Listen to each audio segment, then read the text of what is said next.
Wala talaga akong kamag-anak dito sa Amerika na magdadala sa akin.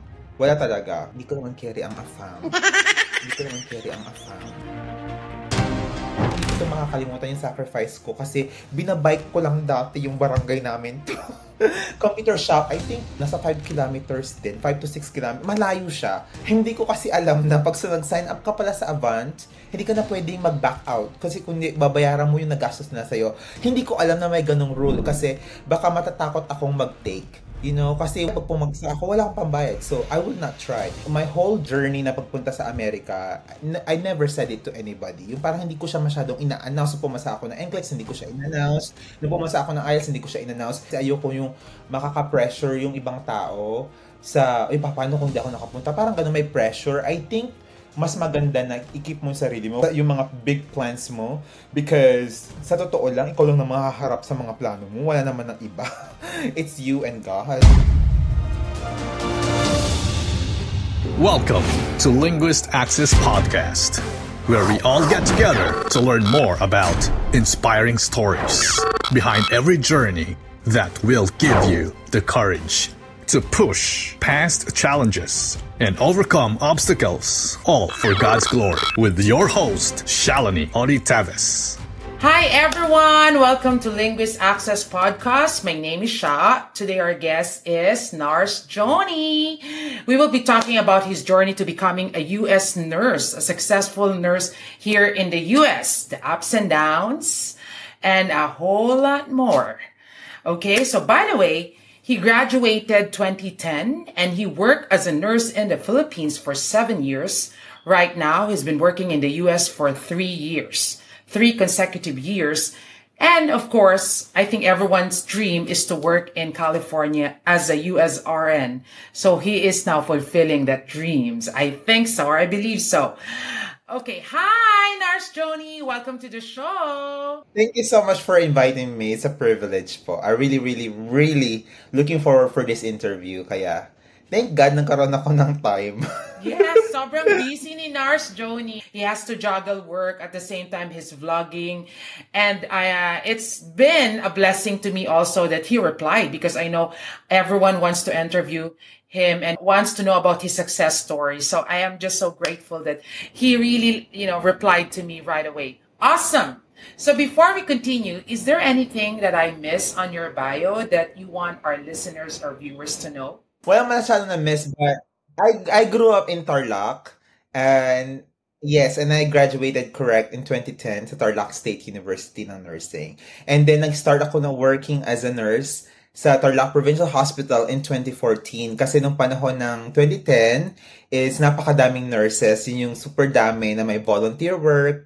Tapos, napakahirap pumasok sa hospital. At let's be honest, before kasi kailangan bago ka makapasok sa hospital, in 2010 is kailangan mo magbayad for volunteer work. And I don't like that. Kasi ayoko ng ganun before, at saka hindi ko siya afford. I was a breadwinner back then, kaya syempre kailangan ko magtrabaho at kailangan ko maghanap ng work na makakapag-support sa family ko. So, hindi ako nag-volunteer. Oh, wow. I did not. My first ever job before was a call center agent. The time is super stressful, kaya nag-back out ako doon. And then, next is, nakuha ako sa RN Hills, yung parang program yun noon ng government na mag-work ang nurse sa 6 months sa hospital, 6 months sa health center. Nasubukan ko po yun for 1 year. And after that, syempre tayong ganun naman, wala namang work.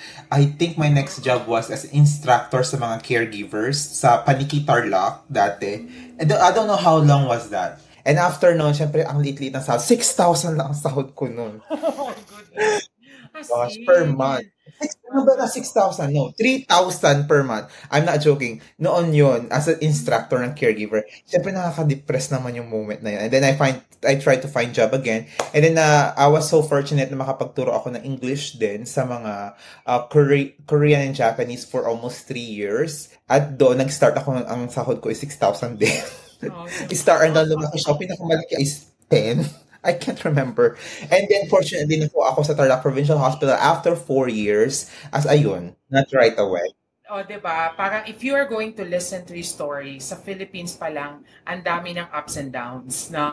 I mean, Yeah. hindi mo masasabing up kasi usually yung expectation sa salary mo, hindi naman talaga ganyan kalakihan. Kaya nga, nag-range ng Totoo. 3,000, 6,000. Oh So my pag God. 6,000, happy ka na. Happy ka Nakaka-depress. na, nakaka-depress. Now, gusto ko lang medyo mag-move tayo sa Amerika. How did you Okay. start how did you start your application? Why did you consider US? Bakit hindi UK, Oh. Australia, ganon? Yeah, actually, ang dami may nag-interview rin sa akin before kung napanood yung past video, pero siyempre sasagutin ko tong question na to. How did I start going to, parang nag-start na pumunta Amerika? Unang-una, wala talaga akong kamag-anak dito sa Amerika na magdadala sa akin. Wala talaga. Kasi, hindi ko naman carry ang AFAM. Hindi ako Hindi mo kaya mag-AFAM. talaga, Hindi ako tapos, mag-AFAM. So, to cut the long story short, back, I cannot remember the exact date na, meron kamag-anak yung nanay ko na parang second cousin na taga-Amerika, yung asawa niya nurse. Tapos minessage si nanay ko noon na, di ba may anak kang nurse? Mayroong hiring yung agency ng asawa ko sa Manila. So, ako noon, ayoko talaga siyang i-try kasi unang-una alam ko mahal ang NCLEX, mahal ang processing, walang-wala kaming pera talaga as in. Siyempre mahirap lang kami back that time, parents ko both farmers, at ako lang nagtatrabaho, parang hindi ko siya kayang suportahan. So sabi niya, try mo lang. Di pumunta ako ng Makati. Akala ko naman noon, kan lang siya orientation, paano pumunta ng Amerika, chu. Hala, interview date na pala yun. I was so shocked talaga na interview date. Buti may dala akong resume. Tapos, siyempre, pag probinsya is naka-t-shirt lang, ganyan. I wasn't really prepared. Tapos, 2016 yun eh. And then, nung na-interview na ako, ganyan. Siyempre, I think my advantage is kasi nagturo ako ng English. Kaya meron akong fluency sa English. Kaya may background. Kaya nung interview, siyempre medyo fluent ka magsagot-sagot ng mga questions. And then that day, I was so blessed na nakapasa ako sa kanilang screening initial interview and everything. And then, pinasok ako ng agency sa review program nila ng NCLEX in 6 months. Tapos, nung that time, I was interviewed by Avant Healthcare Professional kasi utang ko talaga ang aking opportunity sa US sa Avant Healthcare Professionals. So, yung program nila is 6 months review ng NCLEX, talagang dedicated review kasi they wanted you to be successful, they wanted you to pass. So, nung ako naman, that time, parang nahirapan ako mag-review kasi unang-una wala kami internet.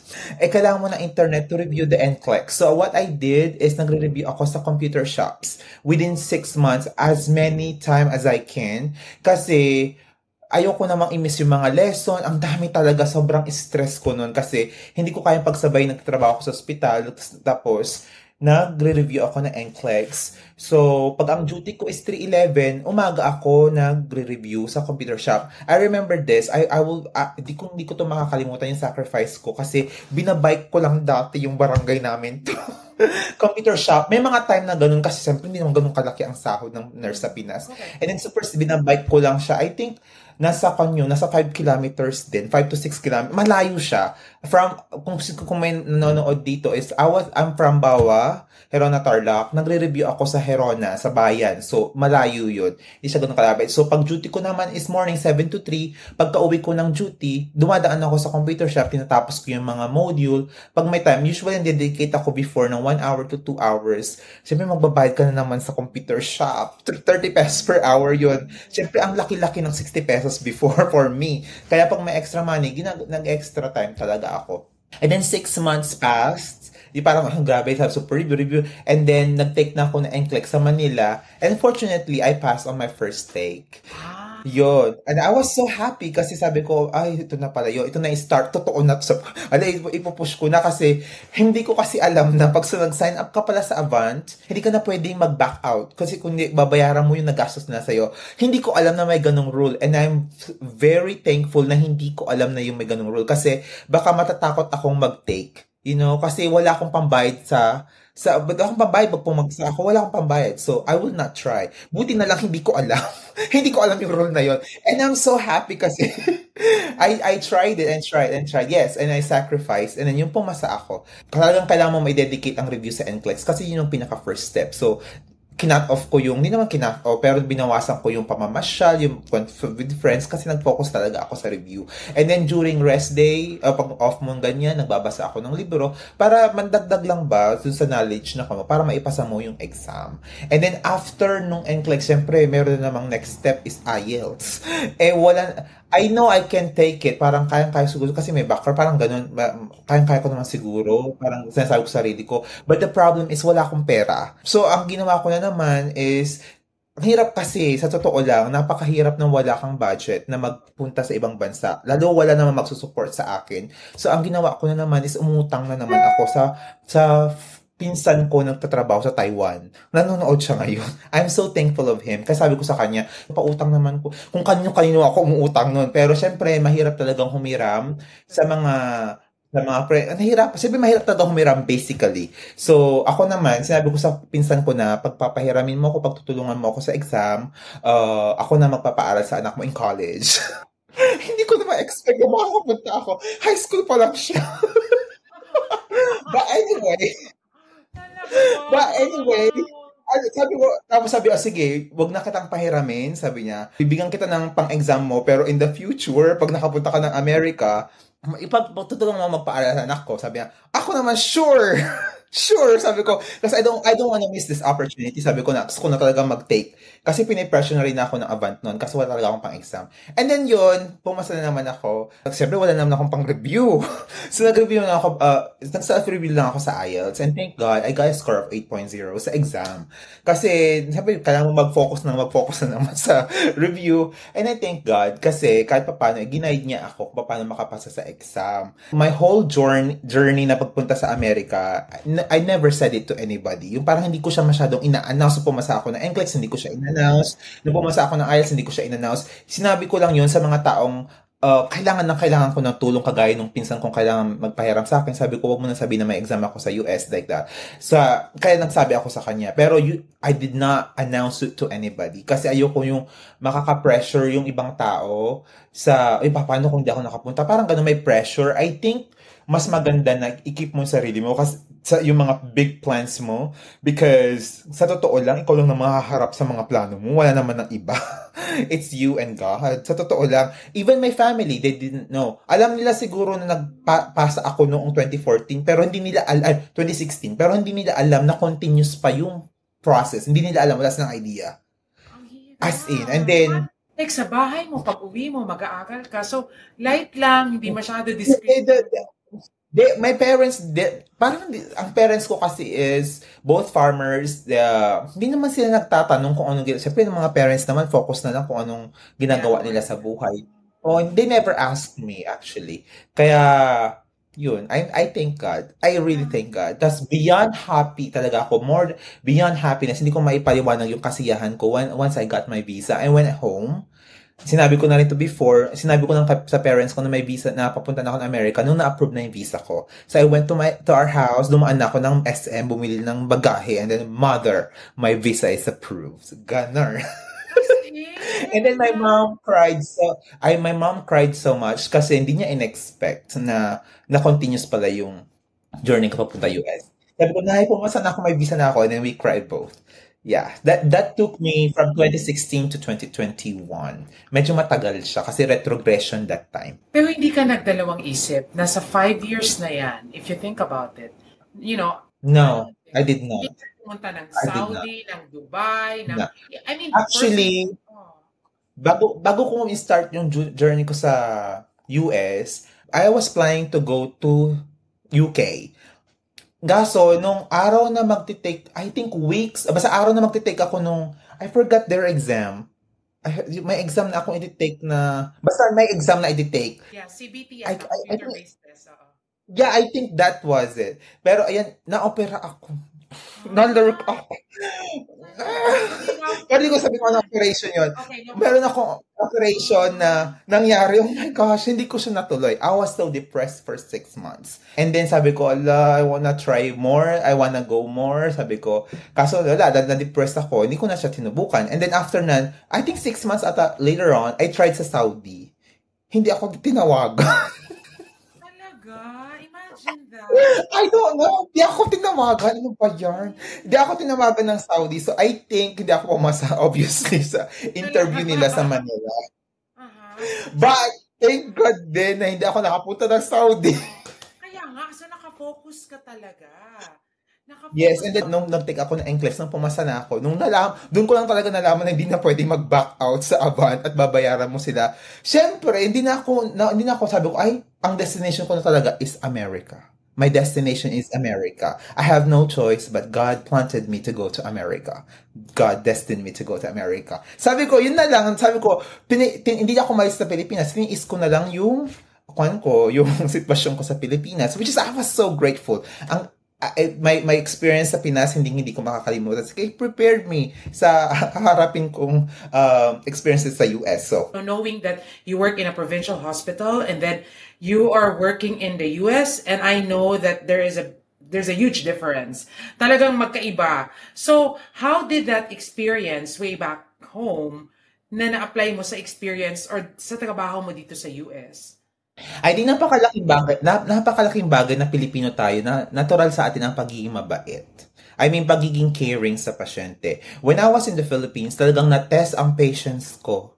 Hindi lang na-test. Sobrang tested ang patience natin sa Pilipinas sa bigat ng trabaho at sa kasaliit ng compensation. So, when you came here in the US, nung first time ko mag-work, sabi ko, parang ang gaan ng work. Parang mas magaan yung work. Sabi ko na lang, parang ganun. Parang sabi nasanay ka mapagod. At pagdating mo dito, nakakapagod pa rin naman per se sa US. Pero mandami ng resources, marami ng tumutulong, unlike before sa Pilipinas. And of course, yung mga experience mo like simple skills like Foley insertion, IV insertion, yung mga ganon, sabi madadala mo pagdating sa US. Talaga naman ang mga Pilipino ay talagang sharpshooter naman sa pag-insert ng IV. And, di ba? And sabi ko, alam mo ba nung una, iniisip ko, kakayanin ko ba ang Amerika? May potential ba ako? Parang hindi ko naman kaya mag-take care ng mga pasyente din. And then I realized, tayo mga Pilipino, we have a very huge potential in taking care of these patients kasi tayong mga Pilipino ay quick learner at napakabilis natin mag-adapt sa mga sitwasyon. Yeah, true. At saka, it's amazing that, you were in the Philippines, you were trained there, na talagang maging pasensyoso. So, pagdating mo dito, parang kahit ano pang pagdaanan mo, kayang-kaya or yakang-yaka kasi doon nanggaling ka na doon sa, I'm sorry to say, the worst case scenario na pwede mong ma-expect. True. Kaya I'm just really grateful to hear that from you kasi your story, 5 years siya, parang, when I listen to you, parang masyadong mabilis lang lahat. But if you think about Totoo it, 5 years is nga. 5 years. I mean, Yeah, 5 years is a long year. 5 years, long years siya. Ang dami-dami mong pinagdaanan. Kasi umabot ako sa part na COVID. Umabot ako sa part na yon. Tapos doon mo makikita ng gano'ng grabe kahirap ang trabaho natin as nurses. So, I'm thankful. If you have a chance to choose another country, would you still choose United States of America? I would definitely choose the United States. Hindi na ako kasi ang ganda ng compensation ng mga nurses. Let's be honest, ang ganda ng compensation ng mga nurses dito sa US. Secured din ang iyong retirement. At saka, merong work-life balance na sinasabi dito. So, I think I will never choose any country anymore. Kasi, pero hindi ko mako-compare sa UK or Saudi kasi hindi naman ako nag-work doon. But, I've heard a lot of stories sa mga ka-work ko before na galing na Saudi and UK. And they're thankful na America yung pinili nila. With the retrogression right now, and people are watching, nurses are watching, and they are really discouraged because of, the reality is, it's indefinite. Like, nobody knows when ba talaga malilive yung retrogression. Kailan ba talaga ulit mabibigyan ng visa yung mga nurses? What will be your actionable advice that you want to give? I was in that position before. So, just to tell you about my processing noon. Nung, I think prepared na ako, PD ready na ata ako 2018. yung PD ko. Pero nakapunta ako ng US 2021. That's 3 years. Kasi nung mga point na yon, nung mga time na yon, retrogression din po kami. And wag kayong mawala ng pag-asa kasi kung nakapasa ka na ng IELTS, kung meron ka ng NCLEX, your final destination is US na. Hintayin mo lang mag-open yung kwan. I think wala namang masama sa paghihintay sa Pilipinas. But if you have other option to work in Saudi or UK for the meantime, then go for it. Kasi hindi nga natin alam kung kailan magbubukas ang retrogression. Then go for other opportunities like Singapore. Ang dami pa dyan. Hindi lang naman America ang may magandang opportunities sa nurses. Then try other country first while waiting. And then pag nag-open na, at least mas prepared ka na sa experience mo and of course financially to come to the US. Pero kung gusto mo naman mag-stay sa Pilipinas, I don't see anything wrong with that too. Kasi try to spend as much as time with your family in the Philippines. Kasi when you come to the US, napakahirap na pong magbakasyon. And see that as opportunity. See the opportunity of waiting to spend time with your family. So, huwag kayong mawawala ng pag-asa. Nakakalungkot, nakakadismaya kasi gusto mo na umalis. But everything happens in God's perfect time. Kagaya din na nangyari sa akin. I waited for a long time. Nagkwan pala ako na, nag-medical ako twice, na-set ako ng interview sa embassy ng 3 times, puro na cancel. But then I'm here because yung perfect time kung kailan ako nakapunta dito ay yung pinaka-best time para sa akin. Kung babalikan ko ang time na paghihintay ko, I will not change it. Kasi, sabi ko nga, best time kung kailan ako dumating dito. So, keep your faith, believe in your dreams, one day you will be in America. Nurse Joni, who is your inspiration right now? I mean, why are you pushing yourself to your maximum potential? Who really inspired you? My inspiration, of course, is my family. I grew up extremely poor. I think nagkaroon lang kami ng kuryente nung second year high school ako. Wala kaming sariling poso until grade 4. I can't remember the exact dates. Pero wala kaming poso until grade 4 ata. Ganon, ay ko na matandaan. But I don't want to stay poor. I don't want to struggle financially. Ayoko na rin maranasan ng family ko yung naghihirap kami para lang may makain kami. Before, I tried na puro na lang kape ang ulam. Twice a day na nga lang kape pa ulam. Twice a day na nga lang asukal lang. Like that. And I want to break the cycle of poverty to my family. That's why I tried my best to come abroad, to go overseas, to support my family. So, they are my inspiration. I want to share also the blessing that I have right now, of course, to my family, to my parents na naghirap para sa akin. Will you say now that you are successful? Are you in that pedestal right now that you are successful?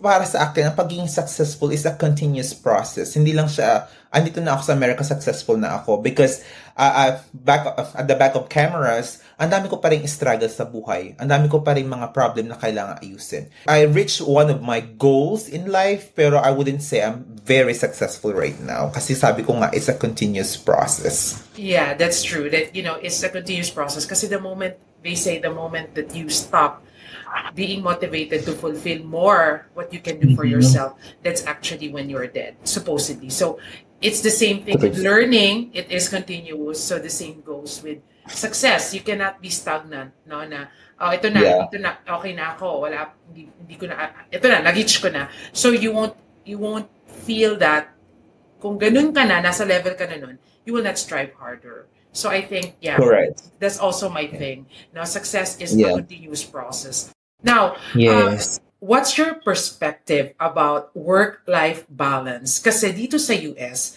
it is a reality that we are tempted to pick up a lot of shifts. Thank you for listening to Linguist Access Podcast. Please give us a review on iTunes. Leave a comment. Like, share, and subscribe. See you on the next episode.